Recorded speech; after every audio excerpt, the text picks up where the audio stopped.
Question A5, find the direction of induced current. तो सबसे पहला ऑप्शन ए की बात करते हैं, जिसमें करंट का डायरेक्शन देखना है। और जो इलेक्ट्रिक मैग्नेटिक फील्ड लाइंस है जो है वो magnetic field lines directed away from the reader beyond the plane of the drawing है। अवे फ्रॉम द रीडर मतलब मैग्नेटिक फील्ड लाइंस जो होंगी वो ऐसी होंगी। These are the magnetic field lines. और यहाँ पे डायमीटर है। तो देखो, इसको समझने का दो तरीका है। पहला तरीका है इंड्यूस्ड इलेक्ट्रिक फील्ड। क्लास में पढ़ा दिया गया है आपको कि इंड्यूस्ड इलेक्ट्रिक फील्ड लाइंस दिखती कैसी हैं। तो अगर यहाँ के लिए मैं इंड्यूस्ड इलेक्ट्रिक फील्ड लाइंस खींचूं तो मैं बोलूंगा कि these are the concentric circles. ठीक है। और इनमें एरो कैसे लगा रहेगा, तो मैग्नेटिक फील्ड डिक्रीज कर रहा है तो फ्लक्स डिक्रीज कर रहा है। तो फ्लक्स डिक्रीज कर रहा है तो उसको बढ़ाने के लिए जो इलेक्ट्रिक फील्ड लाइंस होंगी वो ऐसी आएंगी। These are the electric field lines. तो ये इलेक्ट्रिक फील्ड लाइंस हैं। तो अगर ऐसे बात करें इस कंडक्टर के लिए कि जो डायमीटर है उसके लिए अगर छोटा सा डीएल लेते हो और इलेक्ट्रिक फील्ड लेते हो तो ई और डीएल का जो एंगल है वो 90 हो गया। यहां पर भी देखोगे तो ई और डीएल का एंगल जो है 90 डिग्री है। इलेक्ट्रिक फील्ड जो है ऊपर की ओर है एंड जो डीएल वेक्टर है वो अलोंग दी वायर है। तो इसमें कोई ईएमएफ इंड्यूस्ड होगा ही नहीं। तो अगर इसमें कोई ईएमएफ इंड्यूस्ड नहीं है, इसमें करंट कोई जा नहीं रहा। जान क्यों नहीं रहा? क्योंकि ए बी के अक्रॉस कोई पोटेंशियल डिफरेंस है ही नहीं। तो अगर यहां कोई पोटेंशियल डिफरेंस नहीं है तो सीधी बात है कि अपने केवल इसकी बात करेंगे। तो इसकी बात करें तो इसमें जो करंट जाएगा वो ये करंट का डायरेक्शन है। ठीक है, ये हो गया A. Now coming to B.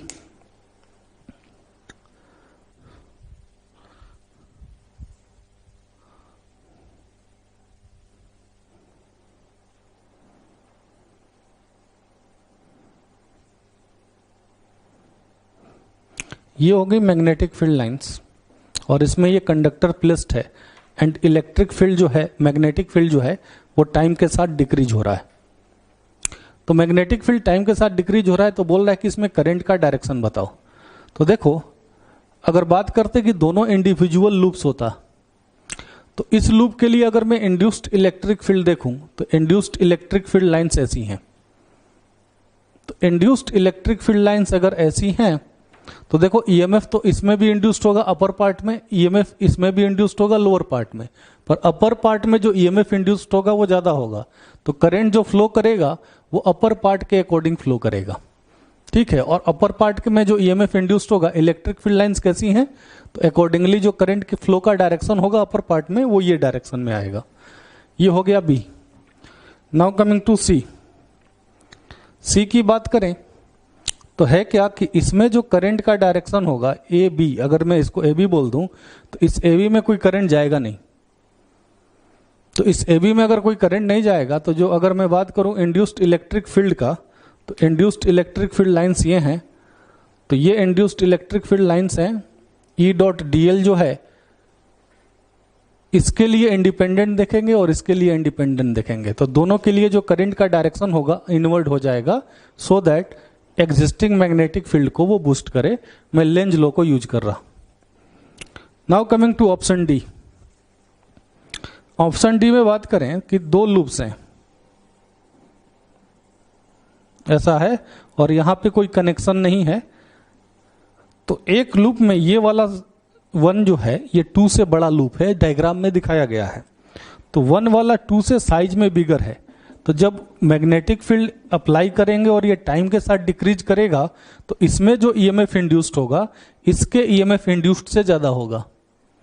तो अकॉर्डिंगली जो करंट फ्लो करेगा इसके अकॉर्डिंग फ्लो करेगा और इसमें जो करंट का डायरेक्शन है वो ये है। This is the current direction. तो अकॉर्डिंगली इसमें जो करंट का डायरेक्शन हो जाएगा वो ये हो जाएगा। ये हो गया क्वेश्चन नंबर A5।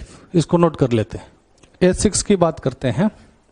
ये सर्कुलर रीजन में मैग्नेटिक फील्ड एग्जिस्ट करता है और यहां वायर है। ये वायर है ABCD। ठीक है। तो यूनिफॉर्म वायर जिसका लेंथ 16 सेंटीमीटर है, रेसिस्टेंस इतना है और इसको स्क्वायर शेप में बेंड कर दिया गया है। और सिलेंड्रिकल रीजन है जिसका जो रेडियस गिवन है वो 1 सेंटीमीटर गिवन है। तो देखो इसमें जो फ्लक्स एग्जिस्ट करेगा वो इतने ही एरिया में फ्लक्स एग्जिस्ट करेगा। तो इतने एरिया में जो फ्लक्स है वो फ्लक्स हो जाएगा magnetic field into pi R square, जहां रेडियस गिवन है 1 सेंटीमीटर। अगर ऐसा है तो इसमें जो ईएमएफ इंड्यूस्ड हुआ वो ईएमएफ की वैल्यू हो जाएगी minus D phi by D T. ये ईएमएफ इंड्यूस्ड होगा। तो अगर मैं इसकी बात करूं माइनस डी फ्लक्स की वैल्यू हो गई B into pi R square by D T. तो देखो minus of pi R square बाहर आ गया, D B by D T. ये इसमें ईएमएफ जो इंड्यूस्ड हुआ उसकी वैल्यू है। तो अब ये जो ईएमएफ इंड्यूस्ड हुआ ये किस सेक्शन में इंड्यूस्ड होगा? तो बात करते हैं इलेक्ट्रिक फील्ड लाइन की। तो जो इंड्यूस्ड इलेक्ट्रिक फील्ड लाइन से देखो, this is the induced electric field lines, जो कि ऐसी दिखेंगी।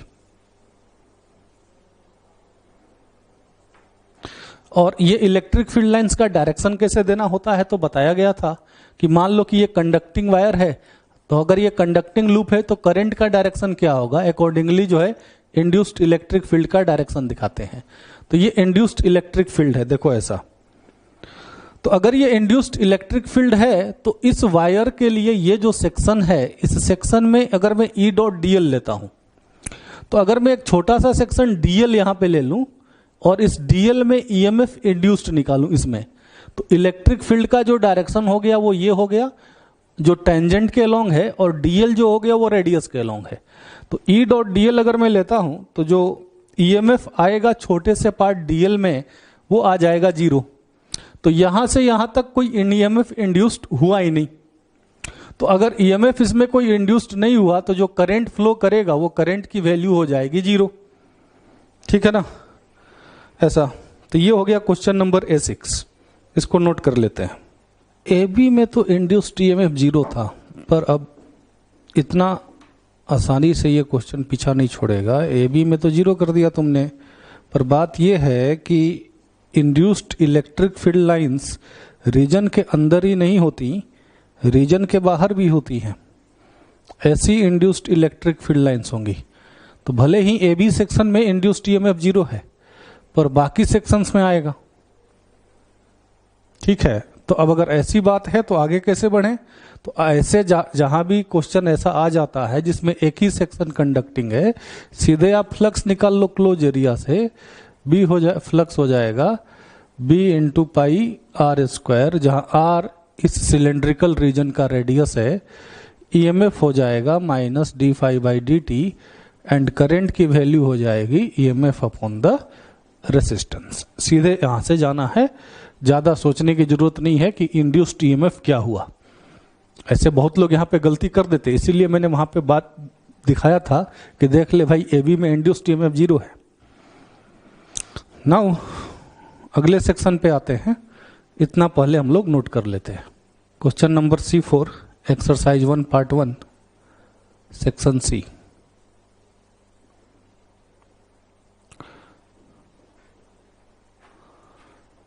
क्वेश्चन C4 की बात करेंगे।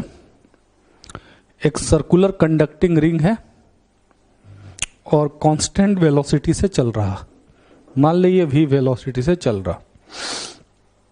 तो डिफरेंट डायमेट्रिकल पार्ट्स लेने हैं और ये बताना है कि किस पार्ट में ईएमएफ मैक्सिमम होगा। तो सबसे पहले मान लो कि मैं पार्ट ले लेता हूं ए बी, और ए बी पार्ट में अब मैं ईएमएफ इवेल्युएट करता हूं। तो देखो सबसे पहले इस मोशन के चलते जो electric field in the conductor, जब ये मूव करेगा, ये मोशनल ईएमएफ का क्वेश्चन है। तो जब ये मूव करेगा तो कंडक्टर के अंदर इलेक्ट्रिक फील्ड इंड्यूस्ड होगा, और वो induced electric field at steady state minus V cross B होता है। तो वी क्रॉस बी ये हो गया उसके अपोजिट। तो मैं बोल सकता हूं कि कंडक्टर के अंदर जो इलेक्ट्रिक फील्ड आया है वो ये डायरेक्शन में आया है। ये डायरेक्शन में इलेक्ट्रिक फील्ड कंडक्टर के अंदर है।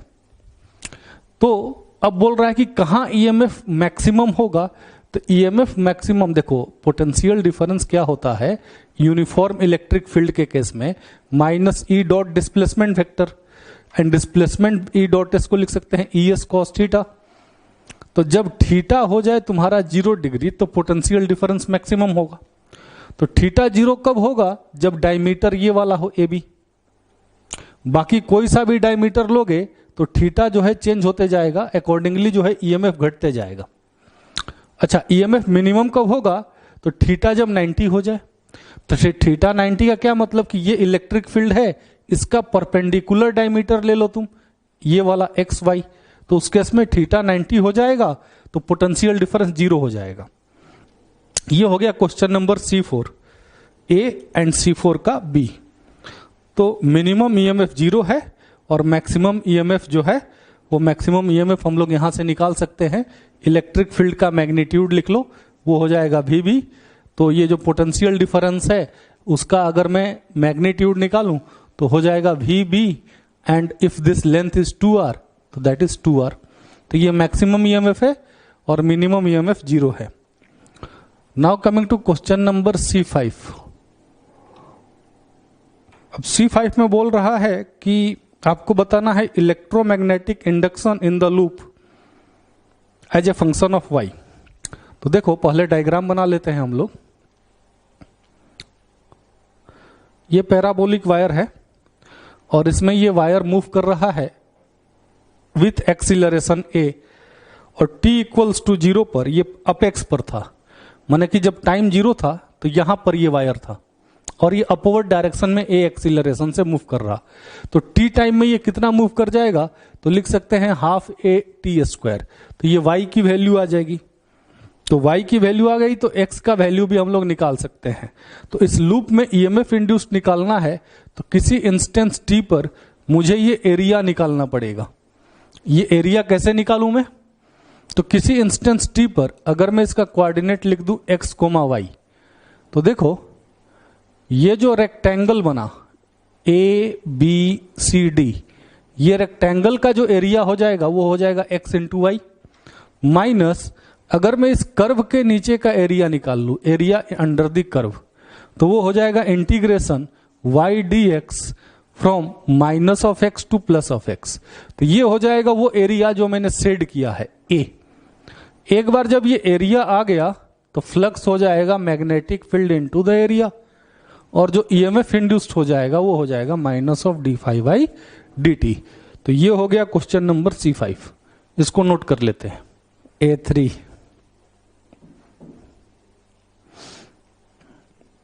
बोल रहा है कि AB और CD में इंड्यूस्ड करंट का डायरेक्शन बताइए।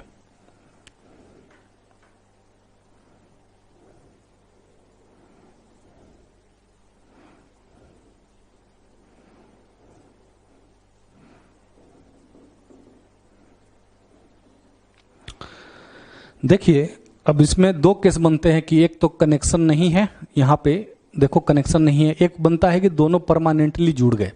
परमानेंटली जुड़ जाएगा तो कैसे दिखेगा? तो ऐसा दिखेगा। तो ये दो सीन बन सकता है, या तो पहला या तो दूसरा। अब चूंकि ऐसे क्वेश्चन एडवांस में भी आ रहे हैं इसलिए इन पे ध्यान देना है। अब बोल रहा है कि करंट का डायरेक्शन बताओ। ऐसे कनेक्शन जुड़ गया अगर, तब आपको इन दोनों को अलग अलग ट्रीट करना है। ये दोनों सेपरेट लूप्स हो गए। लेकिन अगर कनेक्शन नहीं जुड़ा है ऐसा, तो आपको देखना पड़ेगा कि दोनों में किस में EMF ज्यादा डेवलप होगा। तो दोनों में ये जो बड़ा वाला लूप है इसमें EMF ज्यादा डेवलप होगा। तो अगर बड़े वाले लूप में EMF ज्यादा डेवलप होगा तो मैग्नेटिक फील्ड बढ़ रहा है कि घट रहा है? बढ़ रहा है मैग्नेटिक फील्ड। तो करंट ऐसे आएगा कि उसको घटाए। तो अब बड़े वाले में ऐसा करंट आना चाहिए। तो लाइकवाइज इसका EMF इस पे डोमिनेट करेगा तो बड़े वाले के अकॉर्डिंग करंट फ्लो करेगा ऐसा। अब आपको करंट का डायरेक्शन मिल गया कि करंट कैसे फ्लो करेगा। ये हो गया question number A3। Now coming to question number A4।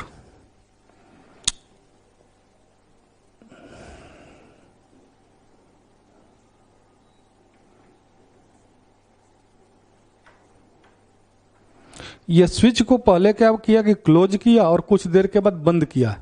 पहले क्लोज किया फिर ओपन किया है, क्लोज किया फिर ओपन किया। This is the first event, this is the second event. तो बोल रहा है कि करंट का क्लोज लूप में डायरेक्शन क्या होगा। तो देखो इसमें जब क्लोज करोगे तो करंट ऐसे जाएगा, सडनली क्लोज करोगे तो सडनली करंट बिल्डअप किया। तो ये करंट का जो मैग्नेटिक फील्ड है वो मैग्नेटिक फील्ड जो है बाहर की ओर होगा। मैं ये एज्यूम कर रहा कि ये वाला सेक्शन पास में है, तो ये वाला सेक्शन पास में है, तो इसी के अकॉर्डिंग मैं मैग्नेटिक फील्ड बाहर की ओर दिखा रहा हूं, तो इसके प्लेन में मैग्नेटिक फील्ड बाहर है। तो जैसे स्विच ऑन किया तुमने, सडनली ये डायरेक्शन में मैग्नेटिक फील्ड ग्रो किया। सडनली जब ग्रो करेगा तो सडनली उसमें एक करंट आएगा जो उस ग्रो को अपोज करे। तो अगर मैग्नेटिक फील्ड बाहर है तो सडनली एक ऐसा प्लस पल्स आएगा, दैट इज क्लॉकवाइज पल्स। फिर जैसे ही ओपन करोगे सडनली ये करंट डिके करेगा, तो जैसे ही ये करंट डिके करेगा तो अगेन एक पल्स मिलेगा, that is anti clockwise pulse. तो first you will get a clockwise pulse, then a anti clockwise pulse. Now coming to question number A5। तो A5 में आपसे बोल रहा है कि AB में करंट का डायरेक्शन बताओ। तो इस क्वेश्चन को देखने का दो तरीका है। मैग्नेटिक फील्ड जो है टाइम के साथ घट रहा है, magnetic field is decreasing with time. तो दो तरीका है इस क्वेश्चन को देखने का। पहले इन दोनों को या तो अलग अलग लूप मान लो। अलग अलग जब लूप मान लिया तो मैग्नेटिक फील्ड घट रहा है, तो इसमें करंट कैसे आता, इसमें करंट कैसे आता, तो इसमें करंट का डायरेक्शन ऐसा होता, घट रहा है तो ये बढ़ाता। और अगर इसको मैं एक इंडिपेंडेंट लूप मानूं तो इसमें करंट का डायरेक्शन कैसे आता, तो इसमें जो करंट का डायरेक्शन होता ऐसे होता। देखो अब इसमें करंट जो है कैंसिल हो रहा है, इसी के चलते इसमें नेट करंट जो होगा वो जीरो हो जाएगा। ये एक तो पहला तरीका है। एक और तरीका है इंड्यूस्ड इलेक्ट्रिक फील्ड। देखो तो इंड्यूस्ड इलेक्ट्रिक फील्ड लाइंस जो होंगी ना वो कॉन्सेंट्रिक सर्कल होंगी, और इस वायर के लिए जो E.dl वाला टर्म है वो जीरो हो जाएगा। तो इस वायर AB में कोई करंट नहीं जाएगा, वो करंट जीरो होगा। ये हो गया क्वेश्चन नंबर A5। इसको नोट कर लेते हैं, फिर बात करते हैं। A6 एक लॉन्ग सोलेनॉइड है जिसमें करंट जा रहा है और लूप का प्लेन सोलेनॉइड के एक्सिस के अलोंग है। इस केस में जो फ्लक्स होगा वो जीरो हो जाएगा, EMF भी जीरो हो जाएगा। ये A6 हो गया। Now coming to next discussion. पहले इसको नोट कर लेते हैं, फिर बात करते हैं। So we will discuss self induction. Self inductance ये आज का टॉपिक है ना। देखो एक एग्जाम्पल से इसको समझाने की कोशिश करता हूं मैं। एक सर्कुलर लूप है जिसमें करंट जा रहा है I। अब अगर इसमें करंट I जा रहा है तो इसके साथ एसोसिएटेड मैग्नेटिक फील्ड लाइंस होंगी जो कि ऐसी होंगी। These are the field lines associated with the current. अभी अगर मैं करंट को चेंज करता हूं तो करंट को अगर मैं मान लो ही चेंज कर रहा हूं तो इसके साथ एसोसिएटेड जो मैग्नेटिक फील्ड लाइंस है वो भी चेंज होगी, क्योंकि according to Biot Savart's law, Biot Savart's law पे जाओगे तो according to Biot Savart's law dB की वैल्यू होती है μ0/4 I/dl cross R by RQ। तो अकॉर्डिंग टू बॉयड-सेवर्ट्स लॉ अगर अपने जाते हैं तो अपने ये बोल सकते हैं कि मैग्नेटिक फील्ड जो होता है वो करंट के प्रोपोर्शनल होता है किसी भी करंट कैरिंग एलिमेंट के लिए। तो अगर करंट चेंज होगा तो एसोसिएटेड मैग्नेटिक फील्ड भी चेंज होगा। तो अब अगर मैग्नेटिक फील्ड चेंज होगा तो इस सरफेस से जो ये शेड कर रहा हूं मैं, इस सरफेस से जुड़ा हुआ मैग्नेटिक फ्लक्स भी चेंज करेगा।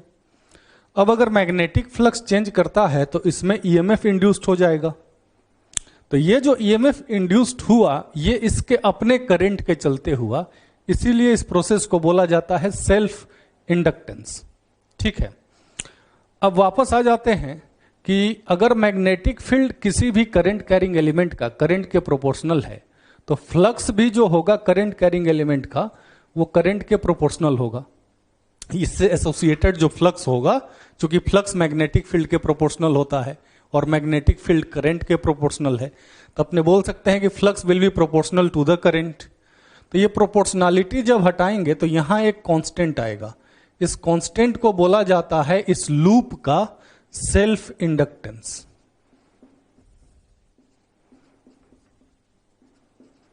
ठीक है, अब वापस आ जाते हैं।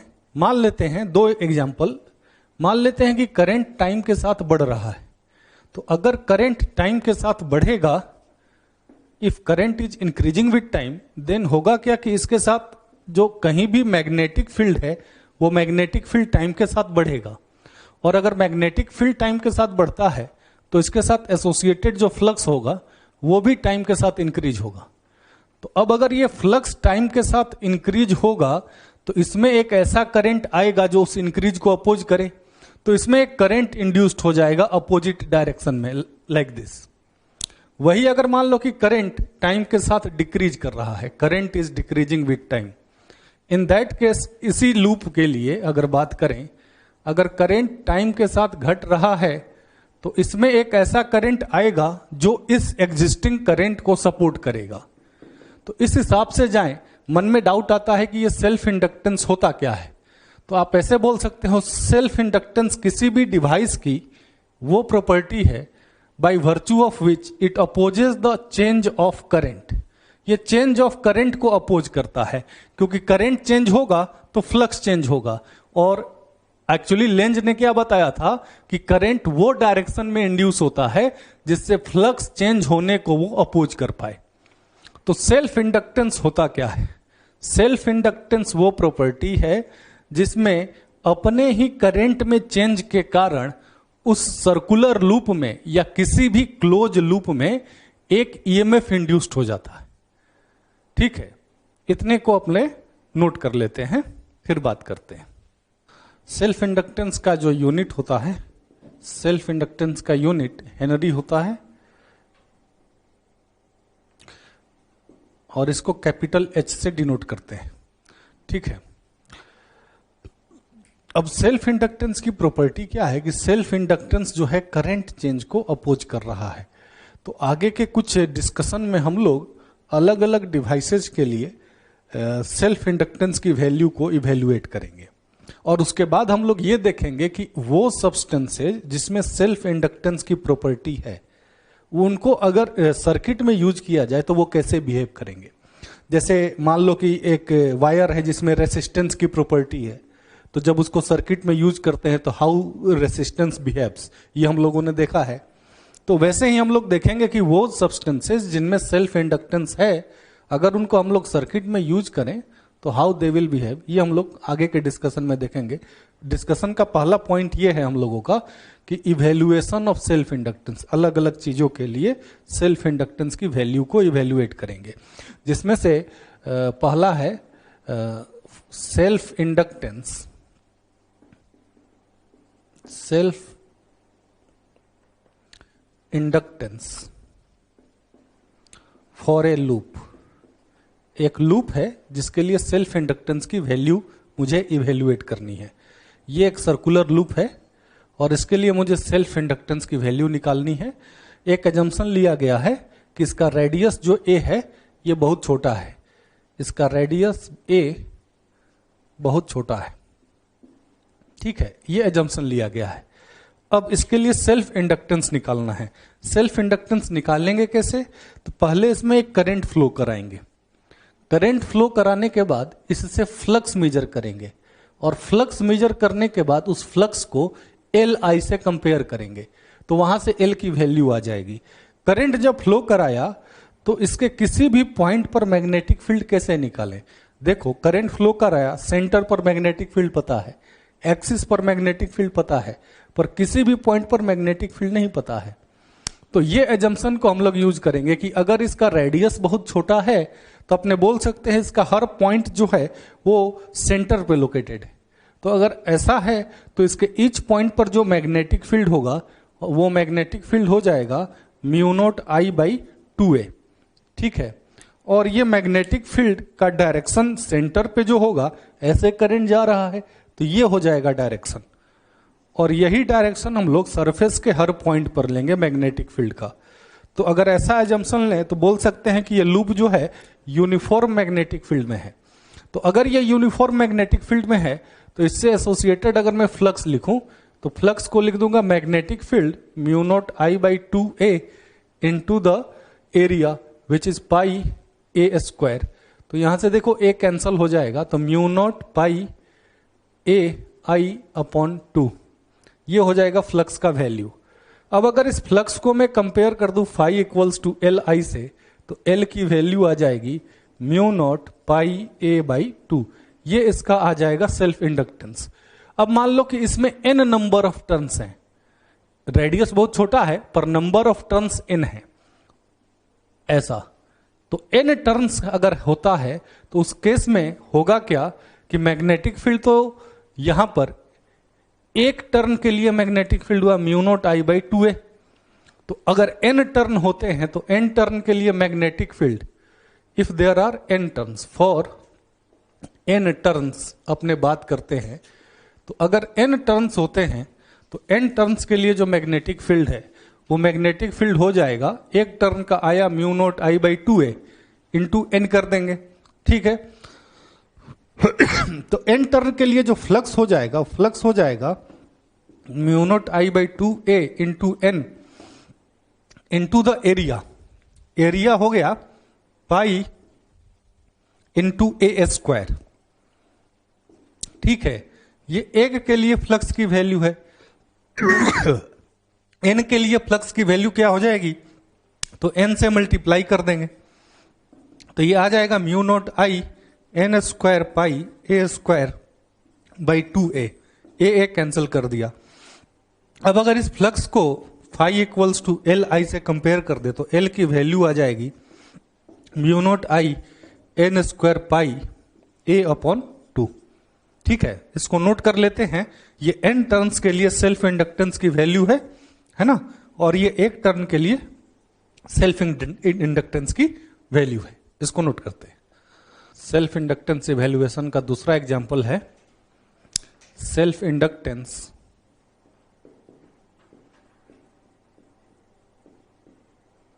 Of A solenoid. एक सोलेनॉइड का सेल्फ इंडक्टेंस हम लोग इवेल्युएट करेंगे, ठीक है। देखो ये एक इनफाइनाइट लेंथ सोलेनॉइड है और number of turns per unit length given है और वो है स्मॉल n, ठीक है ना, यूनिट लेंथ में स्मॉल n टर्न्स हैं, और इसके l लेंथ का सेल्फ इंडक्टेंस इवेल्युएट करना है।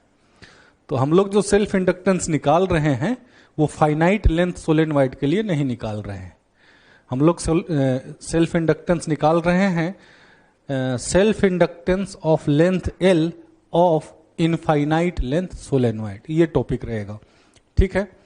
तो अगर ये इनफाइनाइट लेंथ का है तो अपने एज्यूम करेंगे कि अंदर कहीं भी जो मैग्नेटिक फील्ड है ना, if there is current I, अगर करंट आई जाता है तो अंदर कहीं भी जो मैग्नेटिक फील्ड है वो हर जगह सेम है, और वो मैग्नेटिक फील्ड है B equals to mu naught N I, जो सोलेनॉइड के लिए इनफाइनाइट लेंथ निकाला गया है, ठीक है। अब अगर ऐसा है तो फ्लक्स थ्रू सिंगल टर्न कितना आएगा, पहले वो देखते हैं। Flux through single turn, single turn से जो फ्लक्स होगा उसकी वैल्यू हो जाएगी B इंटू एरिया की वैल्यू, इसका जो रेडियस है ना, इसका रेडियस में ले लेता हूं स्मॉल a, तो B into pi A square, ठीक है। अब मैग्नेटिक फील्ड की वैल्यू क्या रखूंगा मैं, तो मैग्नेटिक फील्ड हो गया mu naught N I into pi A square, ये सिंगल टर्न से फ्लक्स है।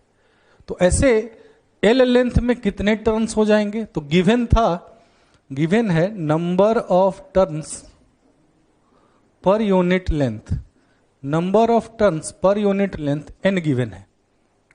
तो अब अगर ये n गिवन है तो l लेंथ में नंबर ऑफ टर्न कितने होंगे, इन l length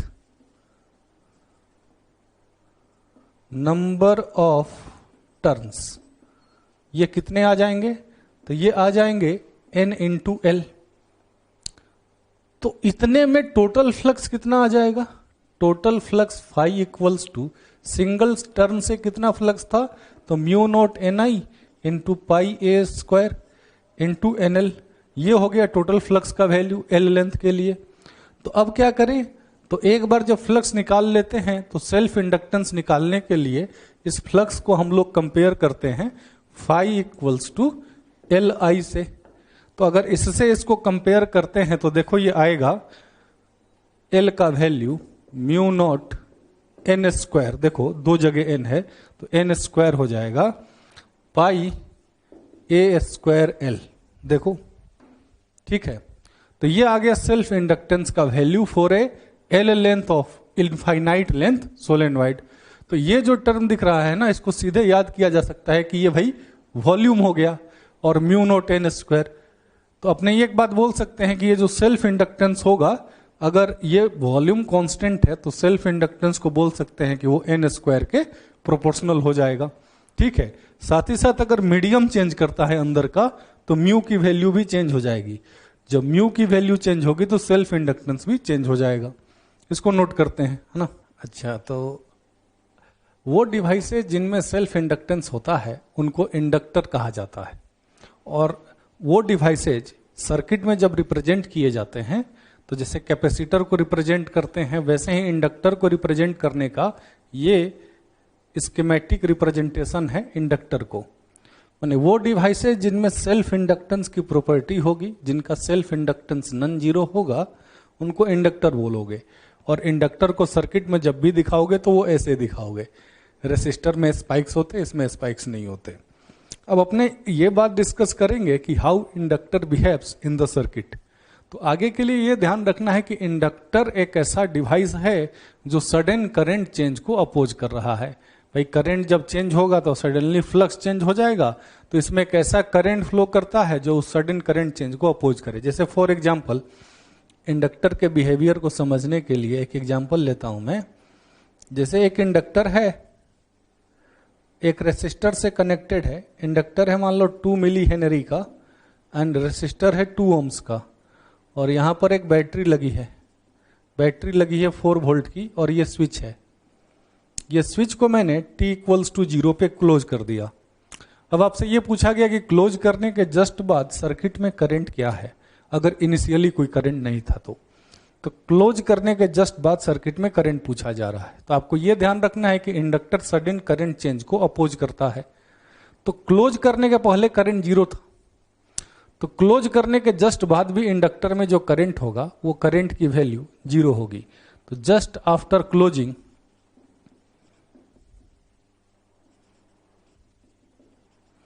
current in the circuit will B 0। ठीक है, अब इंडक्टर को अलग अलग सर्किट में लगा के हम लोग सर्किट के बिहेवियर को स्टडी करेंगे, जिसमें से पहला सर्किट है जिसका नाम है आरएल सर्किट। तो आरएल सर्किट में हम लोग देखेंगे कि एक रेसिस्टर और एक इंडक्टर को अगर जोड़ दिया जाए तो हाउ दे विल बिहेव। तो ये एक रेसिस्टेंस है जिसका वैल्यू मैंने आर लिख दिया, और ये एक इंडक्टर है जिसको मैंने एल लिख दिया।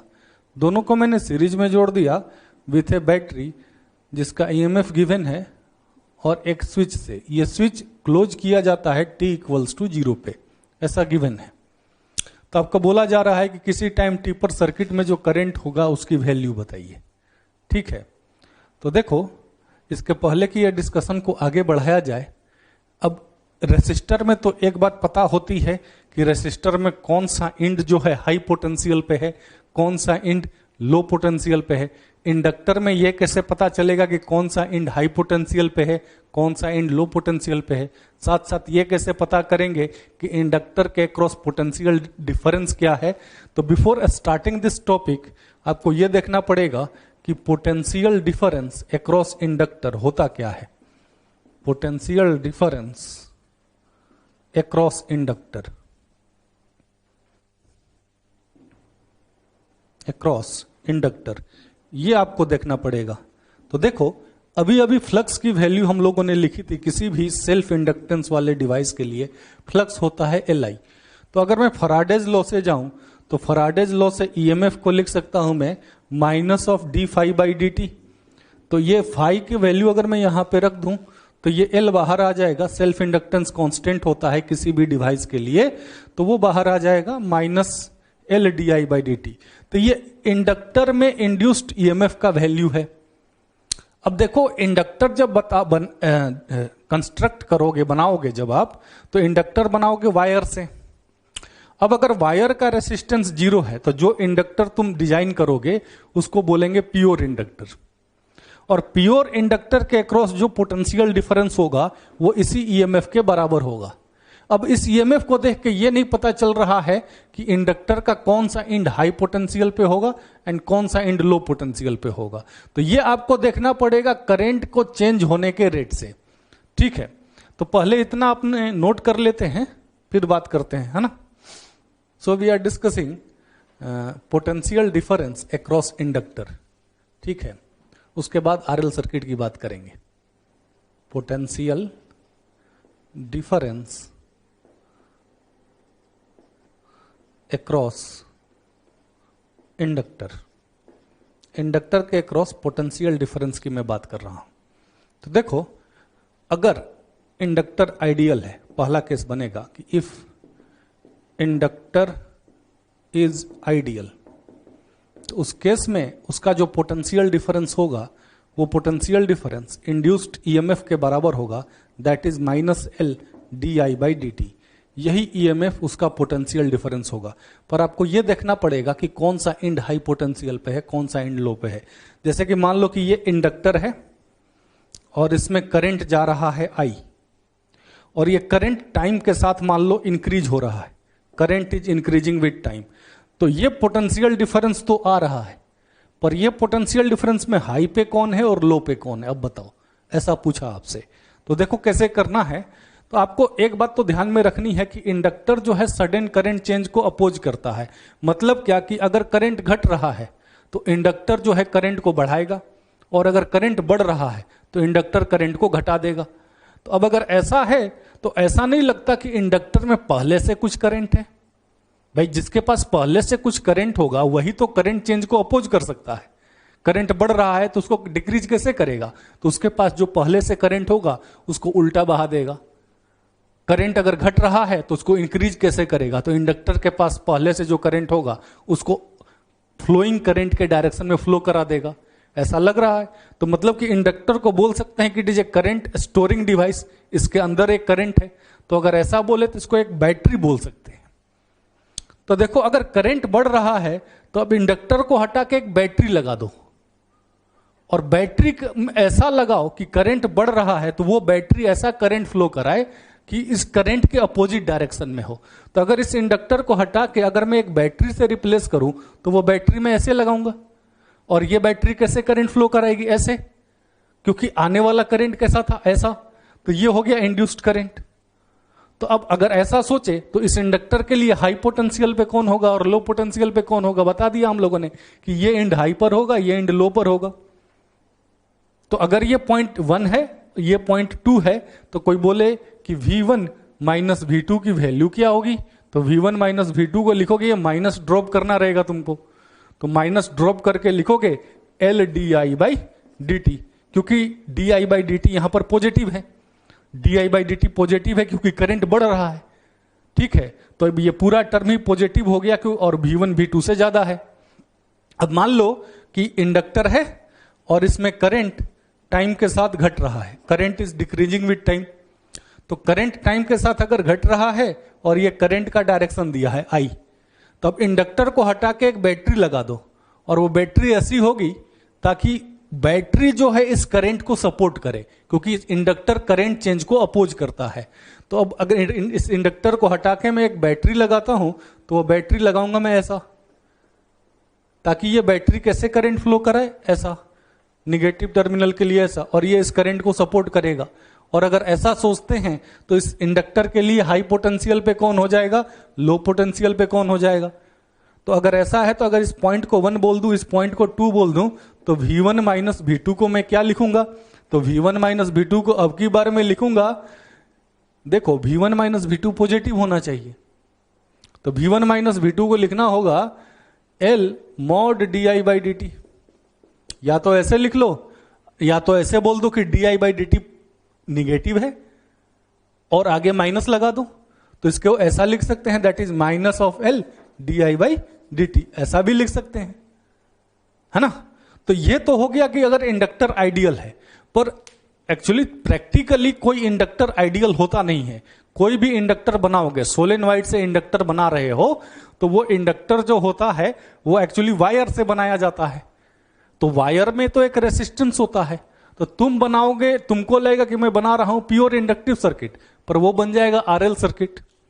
तो अगर आरएल सर्किट है एक इंडक्टर, मान लो कि एक इंडक्टर है जिसको तो तुमने बनाया था प्योर इंडक्टर, पर वो बन गया आरएल सर्किट, ऐसा उसका ये रेसिस्टेंस है और उसका ये इंडक्टेंस है। अब बोला कि इसके 1 और 2 के बीच का पोटेंशियल डिफरेंस बताइए, और बोला क्या कि इसमें करंट जा रहा है I और करंट टाइम के साथ बढ़ रहा है। तो कैसे बताना है? तो अब आपको बताना है V1 माइनस V2। तो इस पॉइंट को मैं 3 कर देता हूं, तो V1 माइनस V2 को मैं रिप्रेजेंट करूंगा V1 minus V3 plus V3 minus V2 से।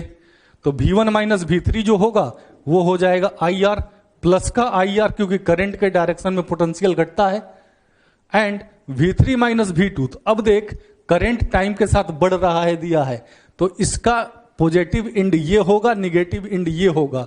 तो अगर मैं V3 माइनस V2 लिखूं तो प्लस LdI/dt लिखूंगा मैं।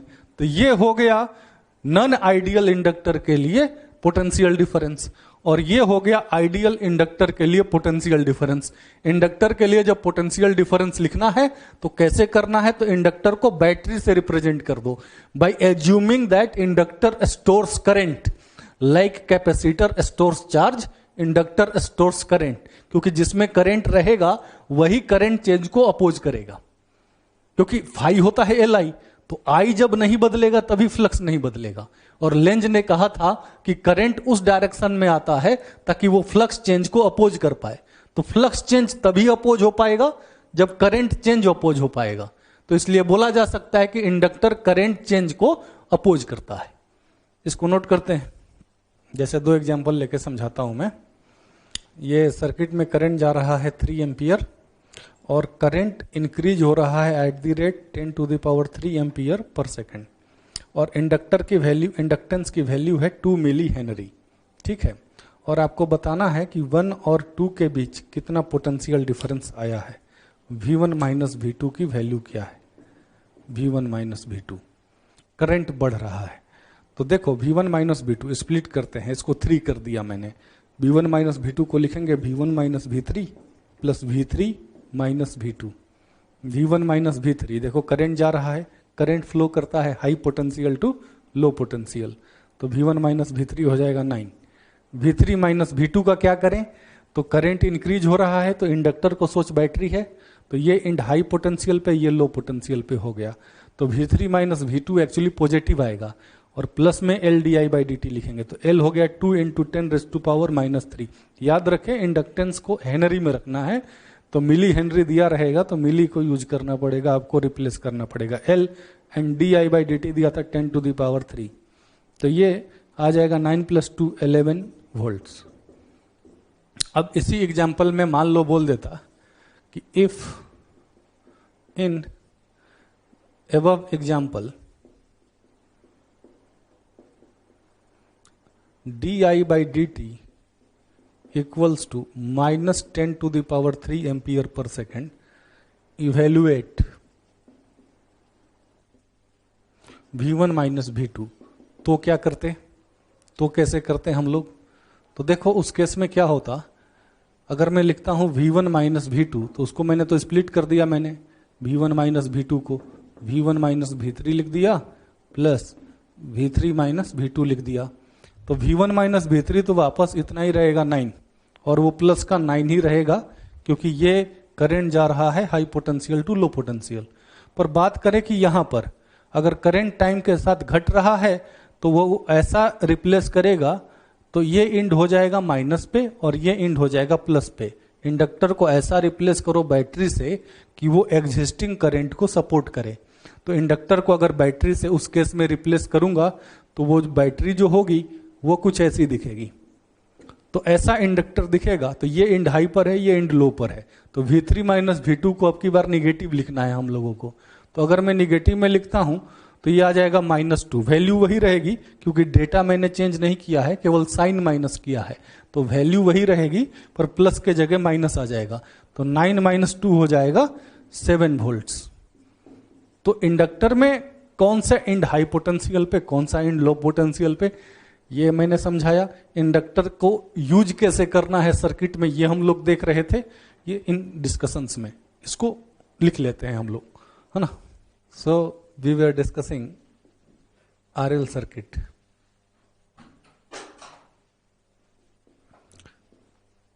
आरएल सर्किट में जो कंडीशन है कि ये इंडक्टर, ये रेसिस्टर आर है, ये इंडक्टर एल है, इंडक्टर में पहले से कोई करंट नहीं है और इसको एक बैटरी से जोड़ दिया जिसका ईएमएफ है एप्सिलॉन, और एक स्विच से जोड़ दिया।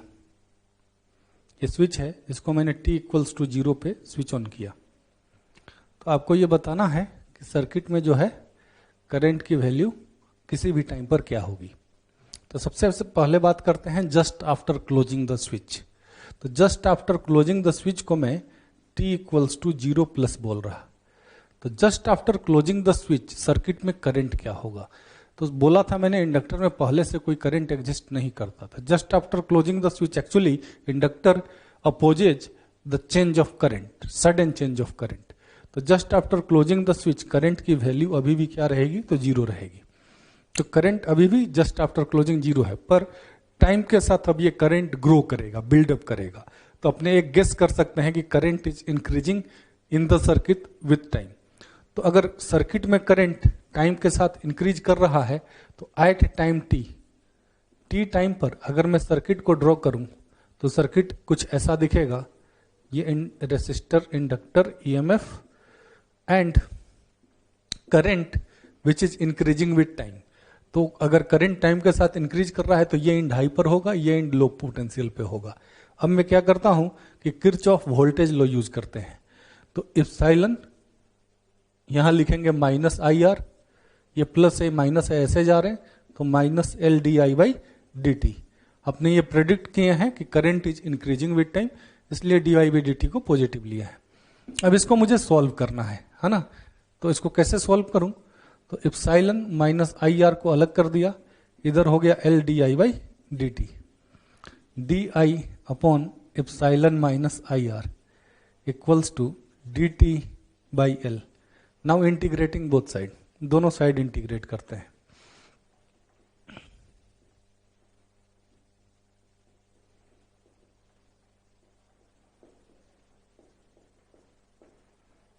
तो अगर दोनों साइड में इंटीग्रेट करता हूं तो integration D I upon epsilon minus I R equals to 1 by L बाहर आ जाएगा, integration D T, time varying from 0 to T, current increasing from 0 to I. तो LHS का जो इंटीग्रेशन है, LHS का इंटीग्रेशन होगा ln epsilon minus I R upon minus of R. तो लिमिट रख देंगे तो वापस यही आएगा। तो 1 बाई एल इधर हो गया 1 बाई एल इंटू टी। ठीक है, पहले लिमिट रख देते हैं 0 टू आई। तो देखो माइनस 1 बाई आर आगे आ गया, ln epsilon minus I are, एक बार 0 रखेंगे जब, तो 0 रखेंगे तो आ जाएगा ln इप्सिलॉन, है ना, 1 बाई एल इंटू टी। तो अब इसको लिख सकते हैं, देखो इस माइनस 1 बाई आर को उधर कर दिया तो ये आ जाएगा ln epsilon minus I R upon epsilon equals to इधर minus R by L into T. इसको सॉल्व जब करोगे तो ये करंट की वैल्यू आएगी, देखो epsilon by R 1 minus E to the power minus T R by L. ये आ जाएगा करंट सर्किट में टाइम के फंक्शन के रूप में। इसमें कुछ एजम्पशंस लिए गए हैं। क्या एजम्पशंस लिए गए हैं कि पहले तो जैसे कि इंडक्टर में करंट नहीं था तो ये जो फॉर्मूला तभी यूज करना जब क्वेश्चन में दिया रहेगा कि इंडक्टर इज इनिशियली अनचार्ज्ड, तभी ये फॉर्मूला यूज होगा, अदरवाइज ये फॉर्मूला यूज नहीं होगा। ये एक एनसीईआरटी का कॉन्सेप्ट है, तो बोर्ड एग्जाम्स में भी ये आता है, इसलिए ये डेरिवेशन को आपको याद भी रखना चाहिए। तो एजम्पशंस ये था कि इंडक्टर इनिशियली अनडिस्चार्ज्ड है, कोई चार्ज नहीं है, इसलिए सर्किट जब क्लोज किया तो क्लोज करने के जब पहले करंट 0 था तो क्लोज करने के जस्ट बाद भी करंट की वैल्यू 0 थी। वो एजम्पशन यहाँ पे मैंने यूज किया है। अगली बात, सर्किट में करंट टाइम के साथ इंक्रीज हो रहा है, वो मैंने यहाँ पर एजम्पशन लिया। जब सर्किट में करंट टाइम के साथ इंक्रीज होगा तो अपने ये बोल सकते हैं कि इंडक्टर का ये एंड हाई पोटेंशियल पे होगा, ये एंड लो पोटेंशियल पे होगा। तो इतना हम लोग नोट कर लेते हैं फिर आगे बात करते हैं। तो अभी जो करंट वर्सेस टाइम ग्राफ आया, इक्वेशन आया, करंट का इक्वेशन आया है epsilon by R 1 minus E to the power minus T R by L. थोड़ी देर के लिए यहाँ पे कुछ इंपॉर्टेंट पॉइंट्स का डिस्कशन करेंगे। पॉइंट नंबर 1, सबसे पहला जो पॉइंट है, अगर टाइम इन्फिनिटी हो जाए, टाइम को अगर मैं यहाँ इन्फिनिटी रख दूँ तो E to the power minus infinity कितना होता है? E to the power minus infinity 0 होता है। तो करंट की वैल्यू आ जाएगी इप्सिलॉन बाई आर। ये एक अजीब सी बात है। इसमें ऐसा दिख रहा है कि टाइम जब इन्फिनिटी हुआ तो इंडक्टर लगता है कि शॉर्ट हो गया है, तभी तो करंट की वैल्यू जो है सर्किट में इप्सिलॉन बाई आर हुई है। तो एक बात यहां से बोल सकते हैं कि at t tends to infinity inductor is short circuited. ये पॉइंट नंबर 1 है। अच्छा, ये तो पहला पॉइंट हुआ। सेकंड पॉइंट, ये जो इक्वेशन है ना, ये कैपेसिटर के आरसी सर्किट के चार्जिंग सर्किट वाले इक्वेशन से कंपेरेबल है। आरसी सर्किट का जो चार्जिंग वाला इक्वेशन होता था वो याद होगा आपको, Q इक्वल्स टू होता था C epsilon 1 minus E to the power minus T by C R. तो इसका भी ग्राफ कुछ ऐसा ही दिखेगा जैसा इसका ग्राफ है। तो अगर मैं इंडक्टर के लिए करंट वर्सेस टाइम ग्राफ खींचता हूं तो current versus time graph inductor के लिए दिखेगा, passing through origin current increasing with time and at t tends to infinity ये करंट जो होगा लगभग कांस्टेंट हो जाएगा ऐसा। तो ये आपको ग्राफ दिखेगा इस पर, ठीक है। अब बात करते हैं कि एक्चुअली दोनों इक्वेशन कंपेरेबल है। तो आरएल सर्किट ना बोल के अगर इसको मैं आरएल चार्जिंग सर्किट बोल दूं तो कोई दिक्कत नहीं है। तो जहां टॉपिक शुरू हुआ है वहां पे आरएल सर्किट ना लिख के ब्रैकेट में लिख देना आरएल चार्जिंग सर्किट, क्योंकि ये जो इक्वेशन है कैपेसिटर के चार्ज वाले इक्वेशन से कंपेरेबल है। और वहां पर बोलते थे कि कैपेसिटर चार्ज स्टोर करता है, तो यहां इंडक्टर को बोल सकते हैं कि इंडक्टर करंट स्टोर करता है। जहां करंट की जो मैक्सिमम वैल्यू है, करंट की मैक्सिमम वैल्यू हो जाएगी epsilon by R. Maximum current in the circuit will be epsilon by R. It is the current versus time graph, ठीक है। अगला पॉइंट की बात करते हैं। ये हो गया second point. Now coming to the third point. I को लिख रहे हैं, इसको मैंने बोल दिया मैक्सिमम करंट, आई नोट से रिप्लेस कर दिया 1 minus E to the power minus T, नीचे लिख दिया एल बाई आर। तो अब देखो, आपको पढ़ाया गया होगा कि ए टू द पावर बी में ये जो बी होता है ना, ये बी एक डायमेंशन लेस क्वांटिटी होता है, डायमेंशन लेस क्वांटिटी। तो अगर ऐसा है तो ये पूरा एक डायमेंशन लेस क्वांटिटी है। तो अगर ऐसा है कि टाइम का डायमेंशन टी है तो एल बाई आर का भी डायमेंशन टी होगा।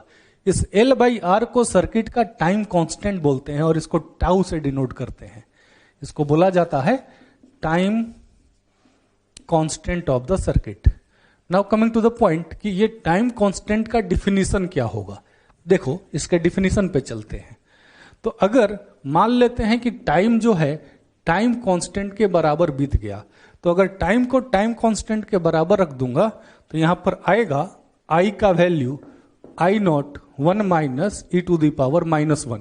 ऊपर भी टाइम कांस्टेंट, नीचे भी टाइम कांस्टेंट, और ये दोनों टाइम कांस्टेंट कैंसिल हो जाएगा। तो अगर ऐसा है तो आई बाई आई नॉट की जो वैल्यू आई वो आ गई 1 minus E to the power minus 1। तो देखो, अब इस टर्म को मैं कैलकुलेट करता हूं तो 1 माइनस 1 बाई 2.7 ऐसा। तो ये हो गया 1.7 बाई 2.7। ये आ गया आई बाई आई नोट का वैल्यू। इसको कैलकुलेटर में डालो और इसको सॉल्व करो तो 1.7 अपॉन 2.7 ये आ जाएगा I equals to 1.7 upon 2.7 into I naught. ये जो टर्म है ना, ये आता है 0.63। आप करके देख लो। तो टाइम कांस्टेंट का डिफिनीशन क्या होगा कि ये वो टाइम है जिसके बाद इंडक्टर में करंट की वैल्यू जो है अपने मैक्सिमम करंट की वैल्यू की 63% हो जाती है। ये टाइम कांस्टेंट का डिफिनीशन हुआ, ठीक है। अब अगली बात कि ये टाइम कांस्टेंट रेफर क्या करेगा। तो अगर ये टाइम कांस्टेंट कम है तो इंडक्टर करंट जल्दी जल्दी स्टोर करेगा, और अगर ये टाइम कांस्टेंट ज्यादा है तो इंडक्टर धीरे धीरे करंट को स्टोर करेगा। ठीक है, इतना हम लोग पहले नोट कर लेते हैं, फिर बात करते हैं। तो आरएल सर्किट हम लोग देख रहे थे। आरएल सर्किट का एक छोटा सा एग्जांपल ले लेते हैं। ये रेसिस्टेंस है, ये इंडक्टर है और ये बैटरी है जिसका ईएमएफ मैंने दे दिया एप्सिलॉन। इंडक्टर इनिशियली अनचार्ज्ड है एंड स्विच को t इक्वल्स टू 0 पे बंद किया। Now there are series of questions जो कि आपको सॉल्व करने हैं। ठीक है, तो क्वेश्चन जो सॉल्व करने हैं, जिसमें सबसे पहला क्वेश्चन है कि आप ये बताओ कि what is the maximum power given by battery. पहला क्वेश्चन है maximum power given by battery. भाई इसकी वैल्यू तुम बता दो, ये कितना आएगा। This is the first question. तो अब कैसे सॉल्व करें। तो पावर गिवन बाय बैटरी का फॉर्मूला क्या होता है। तो अगर बैटरी का करंट I है तो पावर गिवन बाय बैटरी को लिखते हैं P equals to epsilon into I। अब पावर मैक्सिमम तब होगा जब करंट की वैल्यू मैक्सिमम होगी, एंड मैक्सिमम करंट होता है आरएल सर्किट में एप्सिलॉन बाई आर, और ये मैक्सिमम करंट होता है एट t इक्वल्स टू 0। तो maximum power given by battery आ गई एप्सिलॉन स्क्वायर बाई आर, और ये t इक्वल्स टू 0 पे होगा, sorry t equals to infinity पे। t इक्वल्स टू 0 पे इंडक्टर में कोई करंट नहीं होता, t इक्वल्स टू इन्फिनिटी पे करंट मैक्सिमम होता है। तो this is the first question. Now coming to the second question. Second question है कि at time t equals to 1 time constant which is equals to actually L by R, ये time constant का value होता है। तो at this time आप ये बताओ कि सर्किट में करंट की वैल्यू क्या है। तो at time equals to time constant what is the current in the circuit, ये आपको बताना है। तो कैसे इवेल्युएट करें। तो करंट का फॉर्मूला हम लोगों ने लिखा था epsilon by R 1 minus E to the power minus T R upon L, ये करंट की वैल्यू लिखी थी हम लोगों ने। तो जब टाइम को हम लोग टाइम कांस्टेंट रख देंगे which is actually L by R, तो करंट आ जाएगा सर्किट में epsilon by R 1 minus E to the power minus 1, that is epsilon by R. इसको लिख सकते हैं हम लोग e minus 1 upon E. This is the second question. Now coming to the third question जो आपसे पूछा गया है। The third question is resistor के अक्रॉस पोटेंशियल डिफरेंस को टाइम के साथ प्लॉट करना है। थर्ड क्वेश्चन है plot potential difference across resistor versus time. ये हो गया आपका थर्ड क्वेश्चन। तो इसको कैसे स्टार्ट करें। तो जो पोटेंशियल डिफरेंस की बात की जा रही है वो पोटेंशियल डिफरेंस एक्चुअली ये है। तो आप इसको प्लॉट करें। तो देखो कैसे करना है। तो सबसे पहले रेसिस्टर के अक्रॉस पोटेंशियल डिफरेंस का फॉर्मूला हो गया IR। नाउ करंट का वैल्यू हम लोगों को पता है as a function of time, वो हम लोगों ने यहाँ लिखा है। तो अगर ये करंट यहाँ पे रिप्लेस कर दूं तो ये आएगा epsilon 1 minus E to the power minus T R upon L. तो इसका ग्राफ अगर मैं खींचूं रेसिस्टर के across potential difference versus time, तो ये ग्राफ ऐसा दिखेगा, और जब टाइम इन्फिनिटी हो जाएगा तो ये पोटेंशियल डिफरेंस बैटरी के ईएमएफ के बराबर हो जाएगा। नाउ थर्ड क्वेश्चन हो गया। फोर्थ क्वेश्चन है इंडक्टर के अक्रॉस जो पोटेंशियल डिफरेंस है से उस पोटेंशियल डिफरेंस को मैंने VL लिख दिया। तो VL वर्सेस टाइम ग्राफ खींचना है आपको। Plot VL versus time graph, ये आपको बताना है। तो कैसे करें। तो इंडक्टर के अक्रॉस पोटेंशियल डिफरेंस एक्चुअली होता है EMF इंड्यूस्ड के बराबर, और जिसको हम लोग लिखते हैं minus of L DI by dt। अब हम लोग इसको डिफरेंशिएट करेंगे। तो अगर हम लोग इसको डिफरेंशिएट करते हैं तो ये हो गया माइनस ऑफ L, इसका डिफरेंशिएशन। तो देखो 1 का डिफरेंशिएशन 0 हो जाएगा, यहाँ पे माइनस R बाई एल आगे आएगा। तो माइनस R बाई एल आगे आएगा तो ये LL कैंसिल हो जाएगा, और ये माइनस भी चला जाएगा। तो केवल बचेगा R, है ना, R e to the power minus T R upon L, ठीक है ना, माइनस आर अपॉन एल आगे आया, तो भाई ऐसा था कि आर आर भी कैंसिल हो गया, ये आर भी कैंसिल हो जा रहा है, यहाँ पे एक्चुअली इप्सिलॉन आ रहा है। तो अगर मैं इसका ग्राफ खींचूं, इंडक्टर के अक्रॉस पोटेंशियल डिफरेंस का ग्राफ वर्सेस टाइम, अगर मैं ये ग्राफ प्लॉट करता हूं तो ये e to the power minus x का ग्राफ है। तो e to the power minus x का ग्राफ कैसा दिखेगा टाइम के साथ? तो अगर मैं इसको प्लॉट करता हूं तो टाइम के साथ ये घटते जाएगा और टाइम इन्फिनिटी पे ये घट के जीरो हो जाएगा, and t equals to zero पे इसकी वैल्यू है इप्सिलॉन। तो ये इंडक्टर के अक्रॉस पोटेंशियल डिफरेंस का ग्राफ है। इसको देख के लगता है कि t इक्वल्स टू जीरो पे ये सारा पोटेंशियल डिफरेंस इसके अक्रॉस था। ऐसा इसलिए था क्योंकि इंडक्टर में उस टाइम, सॉरी रेसिस्टर में उस टाइम पे करंट की वैल्यू जीरो थी। तो पहले इसको नोट कर लेते हैं, फिर आगे बात करते हैं। अब बात ये आती है कि आईआईटी के एग्जामिनेशंस में आरएल सर्किट पे कितने क्वेश्चन आएंगे। तो आरएल सर्किट पे आईआईटी एग्जामिनेशंस में 3 क्वेश्चन आएंगे। एक तो आएगा t इक्वल्स टू जीरो से रिलेटेड प्रॉब्लम्स, ये फर्स्ट क्वेश्चन आता है आईआईटी में। सेकंड क्वेश्चन जो आईआईटी में आता है that is t tends to infinity से रिलेटेड प्रॉब्लम्स, एंड जो थर्ड क्वेश्चन आईआईटी में आता है वो होता है प्रॉब्लम्स ऑन टाइम कांस्टेंट। तो मेनली ये 3 टाइप के क्वेश्चन आईआईटी में पूछे जा सकते हैं आपको। तो ये मैं एक एक करके बताता हूं। सबसे पहले बात करते हैं t equals to zero related problems की। तो मान लो कि एक सर्किट मैंने दिया, ये है 2 ओम का रेसिस्टेंस, यहां पर एक इंडक्टर है 2 मिली हेनरी का, यहां पर एक बैटरी लगी हुई है और बैटरी का ईएमएफ है 10 वोल्ट्स, एंड यहां पर एक रेसिस्टेंस है, ये रेसिस्टेंस भी 2 ओम्स का है, और यहां पर एक स्विच था जिसको मैंने क्लोज किया t इक्वल्स टू जीरो पे। इंडक्टर इनिशियली अनचार्ज था, इसमें इनिशियल कोई करंट नहीं था, there was no initial current in the inductor, ऐसा गिवन है क्वेश्चन में। तो आपसे पूछा गया क्वेश्चन कि just after closing the switch what will be the current in this resistor, current in this resistor and potential difference across inductor. तो question है at t equals to 0 plus, the first question is evaluate currents in resistances। ये पहला question है तुम्हारा, resistances में current की value बतानी है। तो t इक्वल्स टू जीरो पे प्लस पे इंडक्टर का बिहेवियर ये होता है कि इंडक्टर में कोई करंट नहीं होता है, तो अपने ये बोल सकते हैं कि t equals to zero plus पे actually inductor sudden current change को अपोज करता है। तो इंडक्टर में अगर इनिशियल करंट जीरो था तो just after closing the switch भी इंडक्टर में करंट का वैल्यू जीरो रहेगा।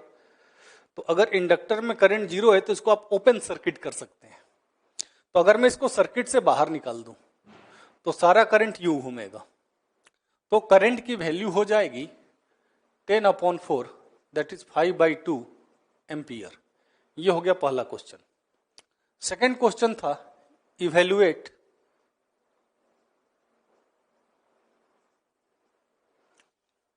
Potential difference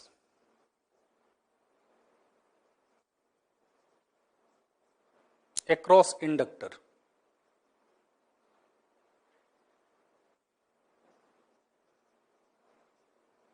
This was the second question। across inductor potential difference चाहिए। तो उसके लिए हम लोग क्या करेंगे कि इस सर्किट में किरचॉफ वोल्टेज लॉ लगाते हैं और इसको लिख देते हैं VL। अपने को VL की वैल्यू ढूंढनी है। तो स्टार्ट किया, मैंने लिखा 10 माइनस 2 into 5/2 minus VL equals to 0। तो VL की वैल्यू आ गई, पोटेंशियल डिफरेंस की वैल्यू आ गई 5 वोल्ट्स। थर्ड क्वेश्चन है